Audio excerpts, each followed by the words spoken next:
Ni gute ushobora guhangana n'ibibazo byakugarije? Iki nico tugiye kuyaga uyu munsi ngo tubandanye twiga. Ubona yuko iyi si nayo hari uwundi mwigisha, kandi iyi si ahitandukaniye n'umwigisha yatwigishije mu ishure. Nuko iyi si iduha ikibazo imbere yuko yitwigisha.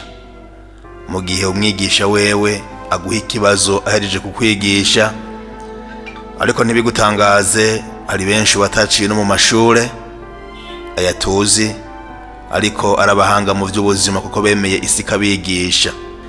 Ingo nawe wige uciye ku Muvugizi TV ingene ushobora guhangana n'ibibazo iyo bikugarije.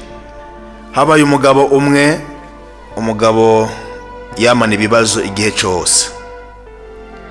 Ikibazo kimwe kije wamenga kivuyemwo, ikindi kikaza gutyo. Reka uwo mugabo ntiyigera aruhuka mu buzima bwiwe. Yari afise ubuzima buremereye, ubuzima buziguye, ubuzima bwama bumujana ahantu adashobora kwitahura. Kandi aho n'igihe yari abacanke bariya, agasanga baba bibereye mu mahoro menshi, n'atawuzi yuko ivyo baba barimwo yabara amahoro. Hari igihe dushobora kuraba abantu tukibaza yuko bari mu mahoro, ariko hajya ngo imyenge y'inzu imenywa na mweneyo.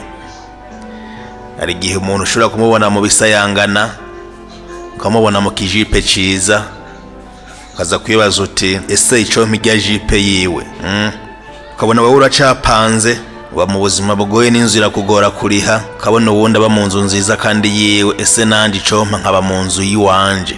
Ariko wabiraba neza ugasanga umwe afise jipe, umwe afise ya nzu yiwe, afise ibibazo kukuruta wowe gipanze. Abantu niko tumeze burya, twama turaba ivy'abandi, ariko byari vyiza yuko umenya gushima ivyo ufise. Sinje kure, icigwa c'uyu munsi uhangana n'ibibazo vyawe gute.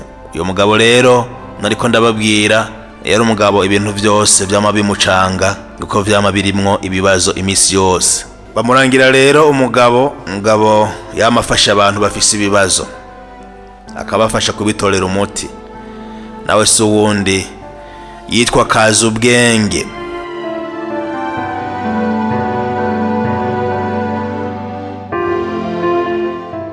Wa mugabo wafata inzira imushikana kwa Kazubwenge, baramuramutsa ati mwiriwe, burya mfise ikibazo, atariko bandangiye ko ari wewe uza kuntorera inyishu. Ati ni ikibazo kimeze gute Kamugenzi? Ati je burya mu buzima bwanje namana ibibazo. Ati ikibazo kiragenda, ati ikindi kikaba kiraje. Ati kimwe cazo kamengo ndakivuyemwo hirya yejo. Ati nkaza mbona ibindi biraje, ati n'ibindi bitarahera. Ubuzima bwanje buraruhije, ati namana umuruho, ntabwo mbayeho nishimye. Atariko abandi babanya hirya no hino, mbona bamerewe neza, mbona batwenga bagendera mu bihinda. Ati jewe sinzi ico nacumuye, ati narinje iwawe rero urabe ico womfasha, ndabe ko bino bibazo nobivamwo. Kazubwenge aritwengera ati genda uzogaruka ejo. Yarazi neza yuko ibyo bibazo atawoshobora kubitorera inyishu ko bigize ubuzima bw'umuntu, ariko ntiyamubariye.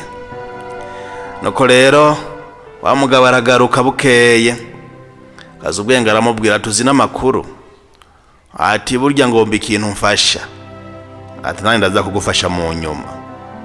Ati nta kibazo nimba naruza kumfasha. Ati ndagufasha nta kibazo. Ati burya mfise inka, ati inka zirenga 100.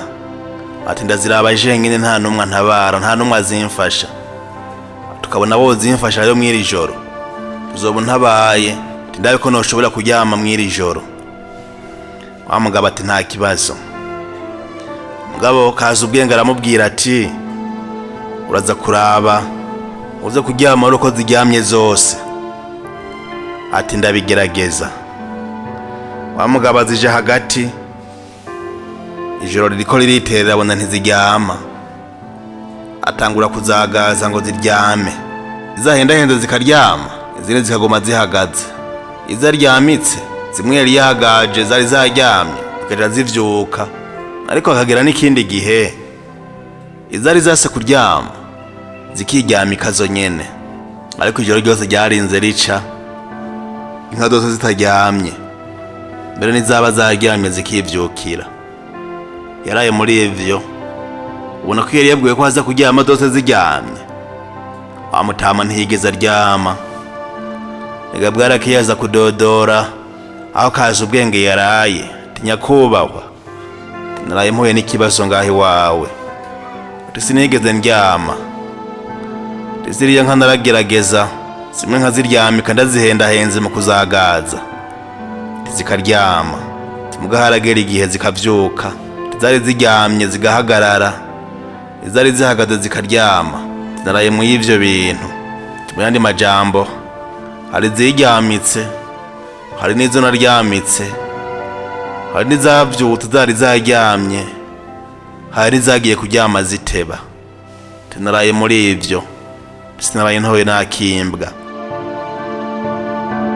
Kaza ubwenge aramubwira ati, "Uburyo ikibazo cawe gisa n'ivyo warayemwo." Ati, "Ivyo waraye ubonye niko ubuzima bwacu bumeze. Hari ibibazo bishobora kuza bikikemura vyo nyene, nta ruhara tubigizemwo. Kugira wabonye ziriya nka dushobora kwiryamika ubwazo. Atari n'ibindi bibazo bishobora kuza, twebwe tukagira uruhara mu kubikemura." Ati, "Ni kugira wabibonye washoboye kuhagaza ziriya nka zikaryama. Hari n'ibindi bibazo bishobora kuza bishobore gukemuka igihe cavyo kitaragera, ukabanza kubiha umwanya. Ni kugira wabonye hagera igihe inka zikiryamika." N'ubuzima bwacu nuko bumeze. Ibibazo biraza, bimwe tubifisemo uruhara canke tutarufise, kagenda vyishakiye, canke tukagira uruhara twebwe nyene, canke ibindi bigafata umwanya. Igihe kaza gifite uruhara rudasanzwe kugira ngo ivyo bibazo bigende. Nuko ubuzima bumeze. Tisubira muhira rero utekane. Ati, "Ibibazo mu buzima bwacu ntibizigera bihera na rimwe." Ati, "Vyongeye ibibazo biri mu bigize ubuzima bw'abantu. Ata bibazo nta buzima, ata buzima nta bibazo vyoba bihari. Tugenda rero utekane. Kizokubera ciza ko ivyo bibazo wobirengera, nuko wobija hejuru, ntibigutsinda ariko wobitsinde. Ibyo ushoboye gukemura ubikemure, ibyo udashoboye gukemura ubireke. Ibyo ubona woha umwanya navyo biha umwanya, bizokemuke haciye umwanya wavyo ugeze." Nuko wa mutama asubira imuhira, yumva ahimbawe cane n'ivyo kaza ubwenge amubwiye. Ntiyasubiye guhagarika umutima mu buzima bwiwe. Ibibazo vyose vyamushikira mu buzima bwiwe, yamamenya ko bigize ubuzima.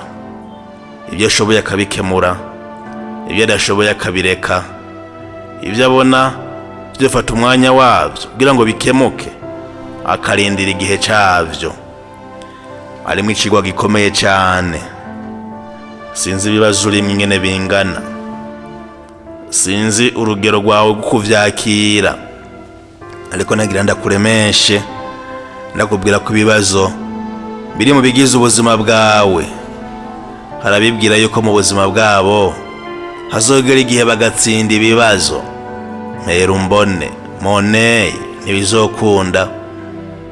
Ibibazo bizoza, ntabwo ntuzogwa mu bibazo gusa. Hazogera igihe bigende, ariko nivyagenda ukabona uri mu gahengwe, uramenya ko biri ku mwango, bishobora kugaruka umwanya n'umwanya ngo bigukuze bigukomeze. Gutagize ibibazo ntiwokomera. No muri sosiyete yawe nuko uzobona ibibazo, kandi ntuzokwigira ubaho utariko urabona ibibazo, ariko urabirengera ubikemure. Uvuze muri sosiyete, simvuze mu muryango. We wa mugabo we, ibibazo muramana, uraba umuhizi ushobore kubirenga. Ico cigwa numva twosangira muri kano kagani k'uyu munsi. Ndabifurije rero gukomera, gutera intambwe mu bibazo vyanyu. Ibibazo ntibibarenge, ariko mweho mu birenge. Mugira umunsi mwiza ngaho iwanyu.